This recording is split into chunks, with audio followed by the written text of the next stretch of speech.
আসসালামু আলাইকুম এভরিওয়ান। জুয়েল হোমিওলের পক্ষ থেকে আবারও আপনাদেরকে অভিনন্দন ও শুভেচ্ছা। আজ একটি নতুন ভিডিও নিয়ে আলোচনা করব। ভিডিওটি হলো পায়ে ঘা কেন হয় জেনে নিন। দেখেন এভরিওয়ান, এটি একটি ইম্পর্টেন্ট একটি সাবজেক্ট।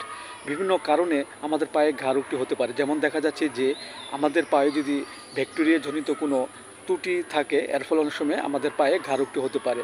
আবার দেখা যাচ্ছে যে আমরা অবিরাম যদি বর্ষার পানিতে নেমে যদি কাজকর্ম করি, এর ফলেও আমাদের পায়ের আঙ্গুলের ফাঁকে ঘা রোগটি হতে পারে। সো এভরিওয়ান, এই রোগটি অনেক সময় হলে আমরা অনেক সময় হাজাগা বলে থাকি। সো এভরিওয়ান, এই রোগটি আমাদের মাঝে হলে যে লক্ষণগুলো থাকে তাহলে দেখা যাচ্ছে যে এই রোগ আক্রান্ত ব্যক্তিটি যদি পায়ে আঙ্গুলে ঘা হয় এবং দুর্গন্ধ বের হয় এবং জলে ব্যথা করে টান টান, এসব লক্ষণে আমরা যে ওষুধটি খেতে পারি সেটা হলো এচিনেসিয়া 30। আমরা 2 ফোঁটা করে সকাল বিকেল 2 বার সেবন করতে পারি।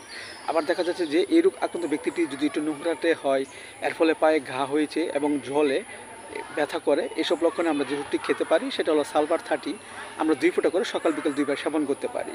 আবার দেখা যাচ্ছে যে এই রোগ আক্রান্ত ব্যক্তিটি যদি শীতকাতর হয় এবং শরীরে প্রচুর দুর্গন্ধ, ঘাম ঝরে এবং ঠোঁটের কোণে ঘা হয় এবং পায়ে ঘা হয়েছে, ঘাটি প্রচণ্ড জলে ব্যথা করে, এসব লক্ষণে আমরা যে ওষুধটি খেতে পারি সেটা হলো অ্যাসিড-নাইট্রিকাম 30। আমরা 2 ফোঁটা করে সকাল বিকাল 2 বার সেবন করতে পারি।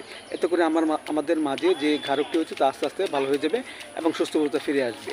পাশাপাশি আমরা হোমিওপ্যাথিক যে বায়োকেমিক বড়ি ন্যাটাম সাল্ফ 6S, আমরা 4টি করে বড়ি চিবিয়ে হালকা গরম কুসুম পানি সহ সকাল বিকাল 2 বার সেবন করতে পারি।